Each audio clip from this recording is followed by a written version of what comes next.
할렐루야. 우리 한번 옆 사람과 한번 인사하겠습니다. 잘 오셨습니다. 한번 인사하세요. 다시 한번 인사하겠습니다. 주님의 이름으로 축복합니다. 인사하세요. 마지막으로 한번 인사합니다. 내 자리 옆자리에 앉아 주셔서 감사합니다.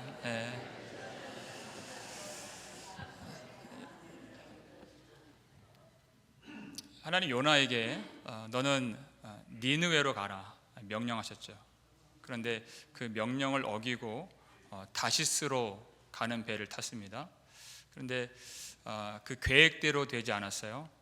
다시스로 가고 싶었지만 끝내 이루어지지 않았습니다. 왜냐하면 하나님이 큰 바람을 내리셨고 또 큰 풍랑을 일으키셨기 때문에 못 갔습니다. 이 풍랑이 일어난 이 문제의 본질이 무엇인가? 왜 큰 풍랑을 하나님이 보내셨는가? 그 풍랑 자체가 문제가 아니에요. 하나님이 내리심에 이렇게 했어요. 이 본질이 무엇인가? 3절 보니까 두 번이나 그 말이 나와요. 요나가 여호와의 얼굴을 피하려고. 요나가 여호와의 얼굴을 피하여 도망가려고 이렇게 돼 있죠. 그러니까 다시스로 가는 그 문제의 본질, 그냥 니느웨를 피하기 위함이 아니라 본질적으로는 요나가 여호와의 얼굴을 피하고 도망을 친 데 그 문제의 본질이 있다는 것입니다. 하나님을 떠나고자 하는 것이죠. 그것을 죄라고 하는 것입니다. 하나님을 떠나고자 하는 것. 하나님이 우리에게도 명령을 내리십니다. 너는 일어나라, 가라, 외치라. 그런데 많은 순간 우리도 하나님의 명령을 뭉개버리고 내가 들었지만 받았지만 그것을 무시하고 내가 원하는 곳으로 가려고 하는 그 욕망이 우리 속에 있습니다. 하나님의 명령이 우리의 삶의 최우선순위에 있는 것이 아니라 무엇이 우선순위였어요? 내 뜻과 나의 꿈, 나의 계획, 나의 만족, 나의 유익, 나의 행복, 나의 명예, 이런 것들을 내 삶의 우선순위에 두고 이런 것들로 인하여서 하나님의 말씀이 그냥 밑바닥에 내 동댕이 쳐지는 그런 순간들을 많이 만나게 된다라는 것입니다. 하나님이 가라고 하신 하나님의 길이 좋아 보이지 않는 것이에요. 그럴 때가 많습니다. 마태복음 7장 13절 14절을 보시면 읽겠습니다. 좁은 문으로 들어가라. 멸망으로 인도하는 문은 크고 그 길이 넓어 그리로 들어가는 자가 많고 생명으로 인도하는 문은 좁고 길이 협착하여 찾는 자가 적음이라. 아멘. 두 길이 있습니다. 이 길은 아주 중요해요. 어떤 길은 멸망으로 인도하는 길이 있고 어떤 길은 생명으로 인도하는 길이 있다. 근데 문제는 사람들이 분별을 못한다는 것입니다. 깨닫지를 못한다. 자 보세요. 멸망으로 인도하는 문인데 멸망으로 인도하는 문에는 항상 문전성시를 이루어요. 수많은 사람들이 그 멸망으로 들어가는 문에 모이게 돼요. 다시스로 가는 배는 항상 10,000원이고 인기가 많습니다. 그런데 생명으로 인도하는 그 문에는 그 길이 좁고 협착해서 찾는 자가 적음이라 그랬어요. 분명히 생명으로 인도하는 그 문인데 들어가려고 하는 자가 없다. 하나님이 좁은 문으로 들어가라. 너는 일어나 가서 외치라. 이게 좁은 문이고 생명으로 인도하는 문이에요. 그런데 찾는 자가 적어요. 하나님의 말씀을 들었지만 명령을 받았지만 그 명령을 그냥 눌러버리는 거예요. 좁은 문으로 들어갈 수 있는 사람은 어떤 사람입니까? 내 자아가 거대해진 사람은 들어갈 수가 없다는 뜻이에요. 내 생각이 하나님의 말씀을 짓누르고 말씀보다 우위에 있고 말씀보다 앞선 그 사람은 좁은 문으로 들어갈 수가 없다는 것입니다. 나의 생각, 나의 욕망, 나의 고집, 나의 습관, 내가 가치롭다고 여기는 그런 좋은 가치들, 이런 것들을 버리지 아니하면 들어갈 수가 없는 문이 바로 좁은 문, 좁은 길, 생명으로 인도하는 그 길이라는 것입니다. 그 길을 깨닫지를 못하는 게 문제예요.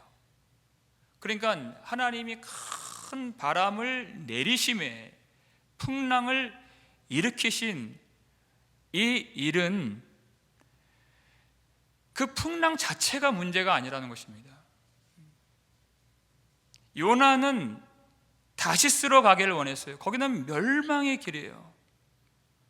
그 깨닫지 못하는 요나로 하여금 깨닫게 만들어 주시는 하나님의 방법.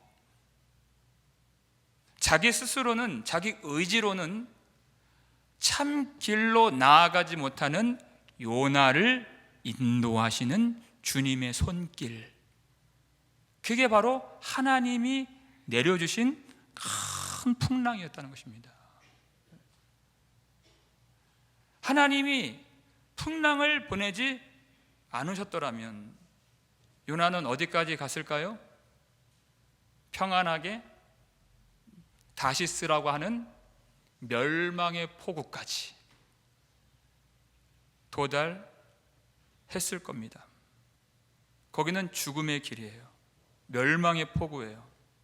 그러니까 하나님이 하시는 일은 요나도 알지 못하는, 우리가 알지 못하는 가장 좋은 길로 그를, 그리고 우리를 인도하시는 일이 바로 하나님의 일이라는 것입니다.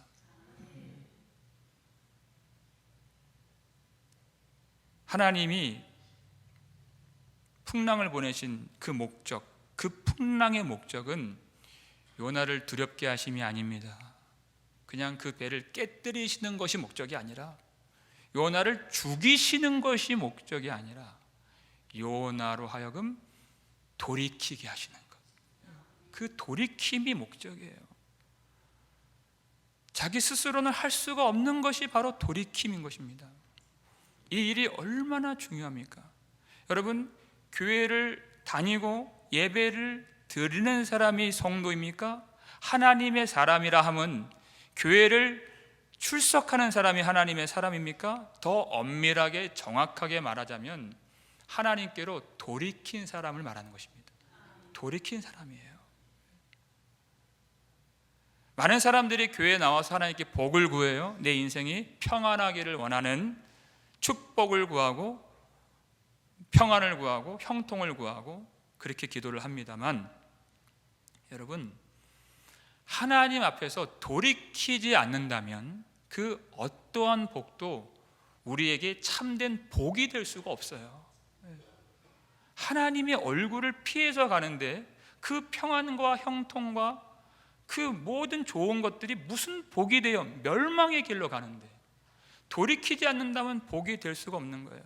사울을 한번 생각해 보세요. 그는 왕이며 그는 아주 좋은 조건들을 다 갖춘, 온 나라를 호령할 수 있는 왕권이 있고 재물이 있고 명예가 있고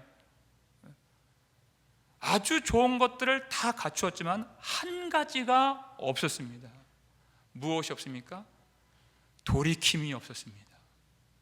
그러니까 그 모든 좋은 조건들이 오히려 그를 죽음으로 인도하는 일에 쓰여지게 되는 것이죠. 절대 보게 될 수가 없어요. 그러니까 우리는 무엇을 구하며 하나님 앞에 무엇을 우리가 복으로서 달라고 기도를 해야 되는가, 우리에게는 어떠한 복이 필요한가 하는 것이에요. 예레미야 애가 5장 21절 말씀을 보시면 함께 읽겠습니다. 여호와여 우리를 주께로 돌이키소서. 그리하시면 우리가 주께로 돌아가겠사오니 우리의 날들을 다시 새롭게 하사 옛적 같게 하옵소서. 아멘. 여러분, 이 백성들이 뭐라고 간구를 올리냐면 여호와여 우리를 주께로 돌이키소서 이렇게 해요. 왜 이런 간구가 나왔습니까? 예루살렘의 멸망을 경험했어요. 그리고 기도가 바뀌었어요.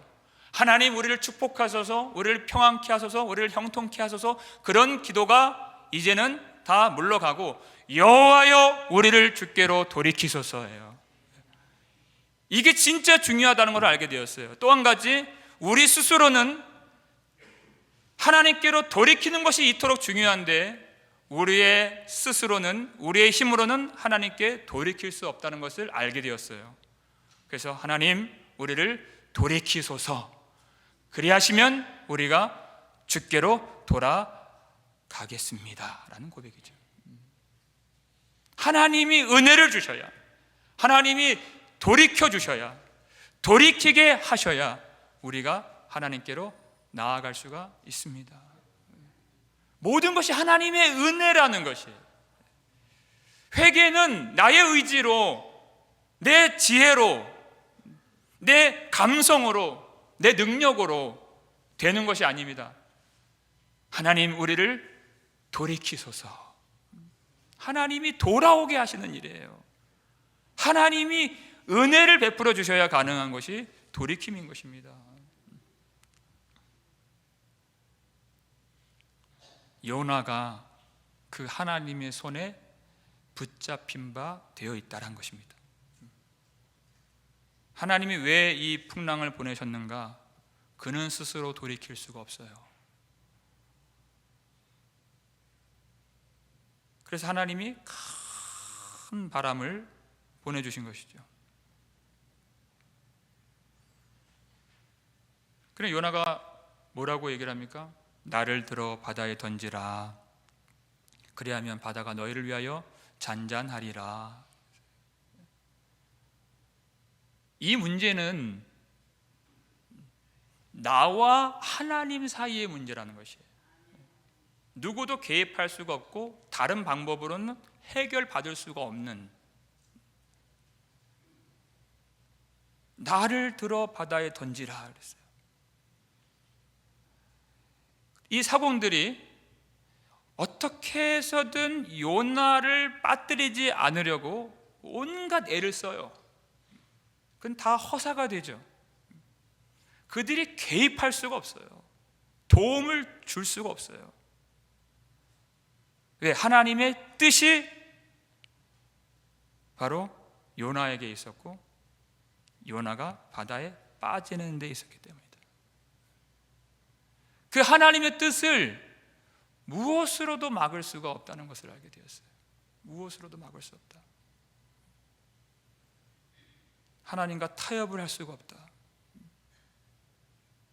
끝까지 추격해 오신 하나님, 그 뜻을 이길 수가 없다는 것이에요.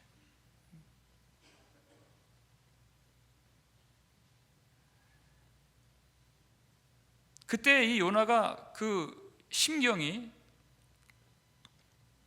그 안에서 참 놀라운 일들이 일어나기 시작해요.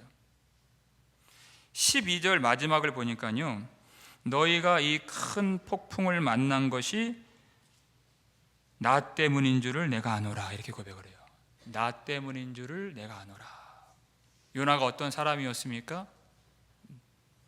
너무나도 무책임하고 무심한 사람이었죠.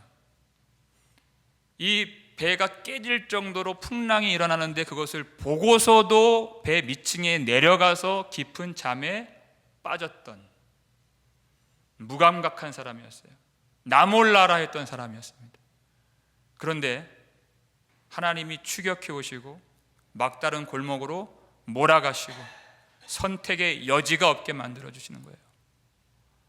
그러니까 나 때문인 줄 내가 아노라, 이 고백을 해요.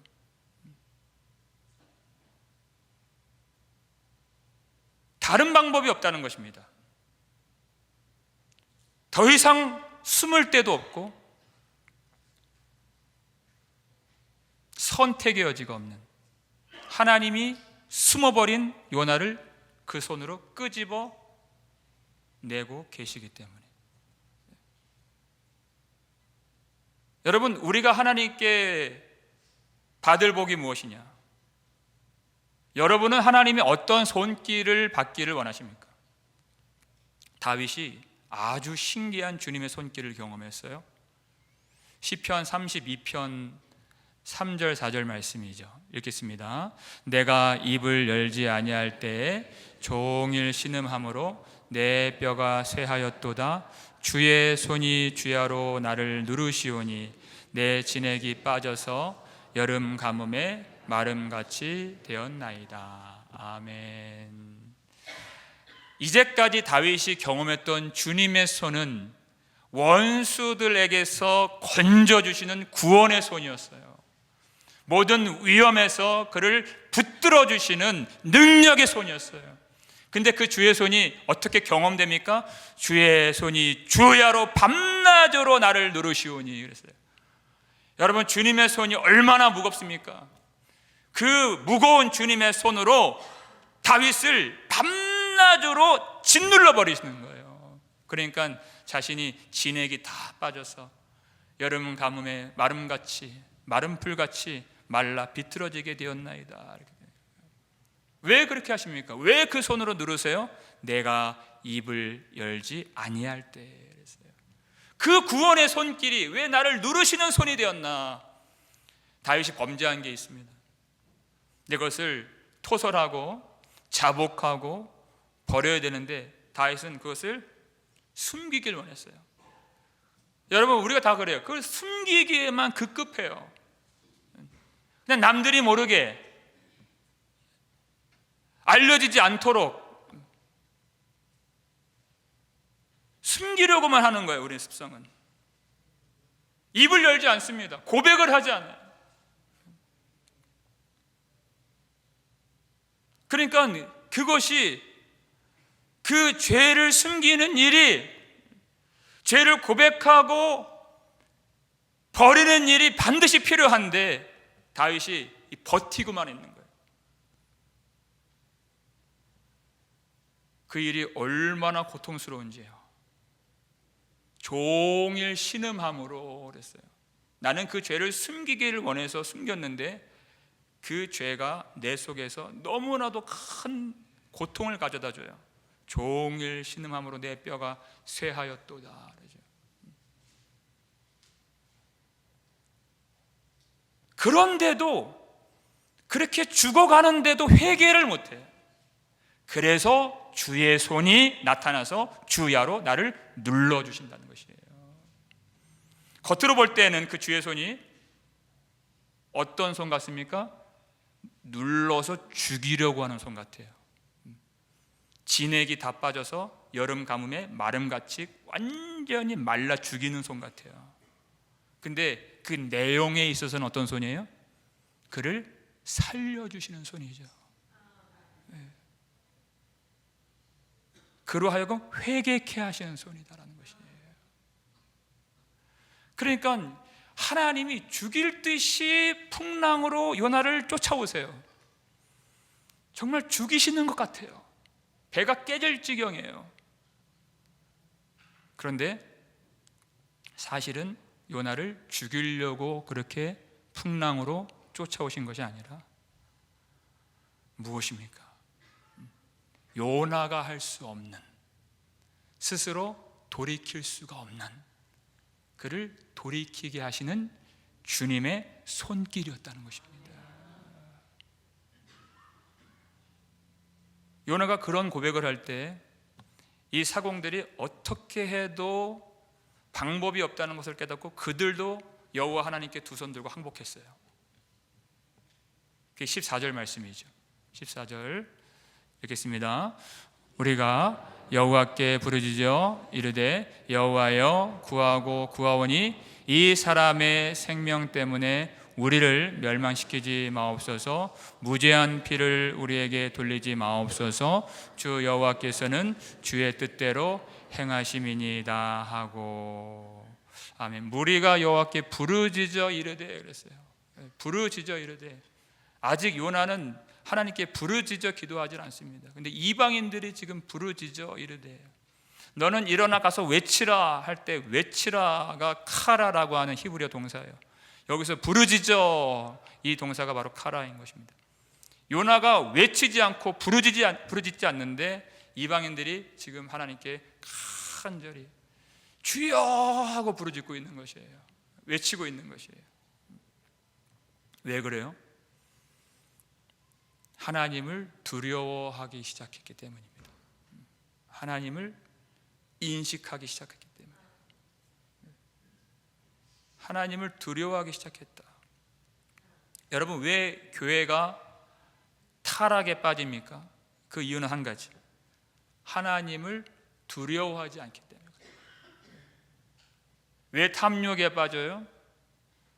왜 음행에 빠집니까? 왜 남을 업신여기고 함부로 대합니까? 하나님을 보지 못하기 때문에, 하나님을 두려워하지 않기 때문이에요. 시편 36편 1절 말씀인데요, 읽겠습니다. 악인의 죄가 그의 마음속으로 이르기를 그의 눈에는 하나님을 두려워하는 빛이 없다 하니. 그랬어요. 악인들의 모습이에요. 그 죄의 뿌리예요. 왜 그렇게 범죄하는가? 그의 눈에는 하나님을 두려워하는 빛이 없기 때문에. 여러분, 그래서 하나님을 경외한다는 것은 입술의 고백만이 아닙니다. 죄에 대해서 아주 민감한 마음을 갖게 되는 거예요. 민감성, 죄에 대한 민감성을 갖게 돼요. 그것이 하나님을 경외하는 사람의 모습이에요. 이 선원들이 하나님을 두려워하기 시작하니까 하나님, 이 사람의 이 사람을 바다에 빠뜨리는 이 죄를 우리에게 돌리지 마옵소서. 자기의 죄를 인식하게 되었어요. 이제까지는 무엇이 두렵습니까? 무엇이 전부예요? 무엇이 압도해요? 배가 깨질 지경이에요. 풍랑밖에 안 보여요. 풍랑밖에 안 보이는 상황. 그런데 지금 그들의 두려움이 풍랑에서 어디로 옮겨가고 있습니까? 여호와여, 여호와여, 주 하나님이여 구하오니. 3번 여호와의 이름을 부르짖어요. 풍랑에 대한 두려움이 하나님에 대한 두려움으로 옮겨가고 있는 것이에요. 왜? 그 풍랑은 풍랑 자체로서의 문제가 아니라 하나님이 보내주신 것이기 때문에. 그 하나님 앞에 자기 죄를 인식하고 그 풍랑을 보내신 하나님 앞에 이 죄를 우리에게 돌리지 마옵소서 자비를 구하고 전폭적으로 하나님의 은혜에 자기를 맡겨버리는 태도인 것입니다. 이게 바로 하나님의 일인 것이에요. 하나님이 하시는 일이죠. 이방 사람들로 하여금 하나님을 바라보게 만드시는 거예요. 하나님의 계획이 얼마나 크고 놀라우신가. 요나 한 사람을 돌이키게만 하시는 것이 아니라 요나가 들려 바다에 던져지는 이 일을 통하여서 이 세상에 있는 많은 이방인들이 하나님의 은혜와 자비를 구하는 대로 나올 수 있도록 역사하시는 구원의 하나님, 그분을 보여주시는 사건이에요. 그래서 그들이 기도를 마치고 이제 때가 되었습니다. 15절 말씀 함께 읽겠습니다.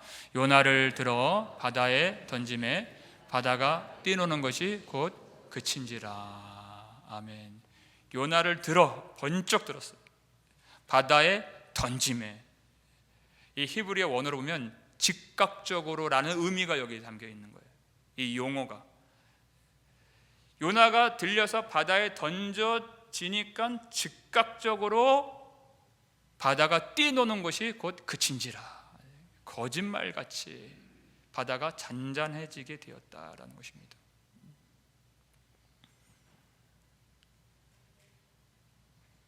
이거는 풍랑의 문제가 아니었다는 것이에요. 이건 죄의 문제였다는 것입니다.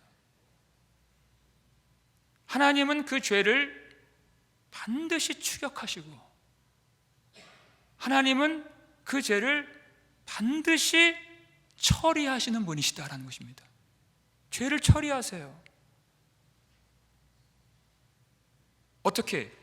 요나를 바다에 던져버리심으로써. 근데 하나님의 목적은 무엇입니까? 요나가 바다에 던져지는 것이 아니라 무엇입니까? 요나의 죄죠. 요나의 죄를 바다에 던져버리시기 위하여 이 일을 행하신 것입니다. 요나가 들려 바다에 던져지는 것은 죽음처럼 보여지는 일입니다. 근데 실상 진짜로 요나를 죽게 하는 일은 요나가 바다에 던져지는 것이 아니라 요나가 바다에 던져지지 않고 다시스로 가는 그 길이 멸망의 길이었습니다. 그렇죠? 겉으로는 평안해 보이는 길이에요. 아무런 방해도 받지 않고 내 소원이 이루어지는 것 같은, 내가 누구에게도 통제받지 않고 자유를 얻는 것 같은 길이에요. 그러나 그 다시스로 가는 길이 멸망의 길이었습니다. 근데 이 죽음처럼 보이는 요나가 들려 바다에 던져지는 이 길은 사실 죽는 길이 아니라 요나를 그 죽음의 바다에서 진정으로 건져주시는 하나님의 손길이고, 요나가 전혀 예상하지 못했던 방법으로 그를 품어주시는 하나님의 은혜가 예비된 길이었다는 것입니다. 요나는 죽지 않습니다. 하나님이 그를 새롭게 하십니다. 그리고 그가 던져지고 어떤 일이 일어났습니까? 16절을 보시면 사람들이 여호와를 크게 두려워하여 여호와께 제물을 드리고 소원을 하였더라 그랬어요.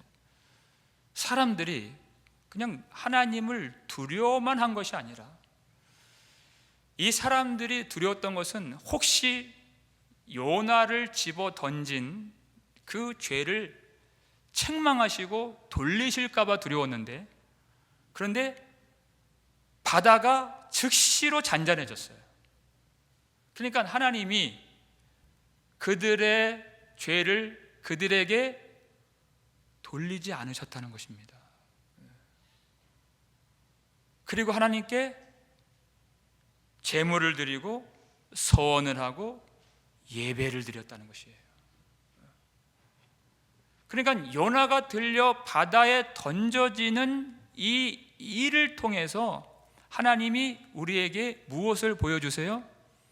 죄 많은 인간들이 어떠한 방식으로 하나님의 구원을 받게 되고 하나님께로 돌아올 수 있게 되는지를 하나님이 보여주시기 위하여 표적으로 삼으신 일이 바로 요나가 들려 바다에 던져지는 일이었다라는 것이에요. 요나는 스스로 들어갈 수도 없는 자입니다. 요나가 들렸다 그랬어요. 그리고 죽음의 바다에 던져졌습니다.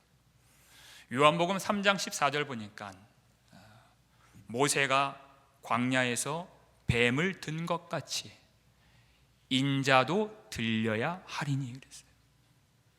모세가 광야에서 뱀을 든 것 같이, 노뱀을 든 것 같이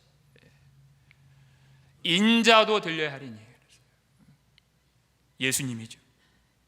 예수님이 뱀이 들린 것 같이 그 뱀의 자리로 들어가 주시고, 그 뱀의 자리는 바로 나의 죄, 나의 죄가 되셔서 높이 이방인들의 손에 의하여 높이 들리시게 된 십자가인 것입니다.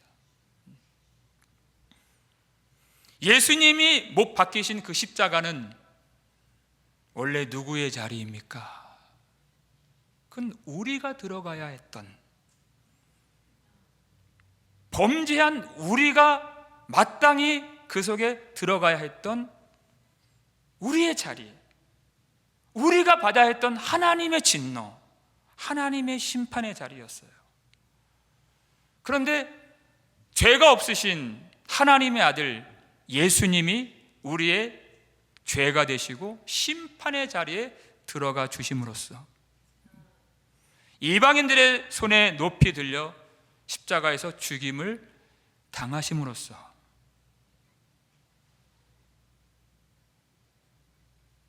우리는 죽음에서 건짐받게 되었고 하나님의 놀라운 은혜가 우리에게 임하게 된 것입니다. 여러분, 사공들이 죄가 많을까요? 요나가 죄가 많을까요? 사공들도 못지 않았을 것입니다. 요나가 바다에 빠지는 것이 맞다면 사공들도 다 바다에 빠져야 되는 것이 마땅한 것입니다. 그런데 하나님의 방법은 그것이 아니에요. 하나님은 단 한 사람, 물론 요나는 여기에서 죄가 있는 사람이지만 사람들이 봤을 때는 무죄한 피를 우리에게 돌리지 마옵소서 그렇게 돼 있어요. 그들이 봤을 때는 아무것도 아니에요. 그 죄가. 하나님의 방법은 요나와도 비교가 안 되는 진짜로 죄가 없는 그 한 사람이 우리의 모든 죄를 담당함으로써 우리가 다 죽음의 바다에 던져지는 것이 아니라 그 의로운 한 사람이 죽음의 바다에 던져짐으로써 우리 모든 죄인들이 다 살아나게 되는 것. 그것이 하나님의 구원의 계획이었습니다. 언제부터요? 만세 전부터. 우리가 죄를 알기도 전에, 죄를 짓기도 전에 하나님은 이 놀라운 구원의 계획을 이미 다 마련해 놓으신 것입니다. 하나님을 모르고 하나님을 안다 했을 때에도 다시스를 더 좋아하는 우리를 위하여 그의 죄 없으신 하나님의 아들이 우리의 모든 죄를 담당케 하심으로써 그 예수님이 우리를 대신하여 죽음의 바다에 던져지심으로써 우리의 모든 죄가 그 죽음의 바다에 다 던져지게 되었고 우리의 존재는 어디에 들어가게 되었습니까? 원래 예수님이 계셨던 그 자리, 사랑받는 하나님의 독생자의 자리, 하나님의 아들의 자리로 우리가 들어가게 된 것입니다. 이게 복음인 것입니다. 죄는 너무나도 무서운 것이고 그리고 비참한 것입니다. 그러나 하나님은 반드시 그 죄를 찾아내시고 처리하십니다. 그게 십자가예요. 우리는 다 범죄했지만 하나님의 진노를 피할 수 있는 유일한 길이 있다는 것입니다. 그게 바로 복음인 것입니다. 우리는 다 심판을 받아야 마땅하지만 말할 수 없는 하나님의 사랑을 받을 수 있는 유일한 길이 있다. 바로 예수 그리스도이십니다. 요나가 들려 바다에 던져짐에 이 사건을 통해서 하나님은 우리가 그 예수 십자가를 보기를 원하셨던 것입니다. 그래서 사공들이 어떻게 해서든 요나를 안 빠지게 하려고 그렇게 수고하고 노력했던 그 모든 노력들을 다 허사가 되게 만드신 거예요. 왜? 인간의 인정으로는, 인간의 수고로는, 노력으로는, 도덕성으로는, 연민으로는, 인간의 착함과 선함으로는 이루어질 수가 없고 오직 예수 그리스도의 보배로운 피로만 되는 구원인 것을 가르쳐 주시기 위해서인 것입니다. 그가 징계를 받음으로 우리는 평화를 누리고 그가 채찍에 맞음으로 우리는 나음을 받았도다. 우리에게 풍랑의 소식이 들려올 때가 많이 있습니다. 어려운 일입니다. 그러나 여러분, 우리는 어떤 존재라고요? 그가 채찍에 맞음으로 우리는 나음을 받았도다. 나음을 받은 존재들이에요. 그가 징계를 받음으로, 우리 대신 하나님의 진노를 받으심으로 우리는 하나님과의 평화를 누리는 사랑받는 아들이 되었습니다.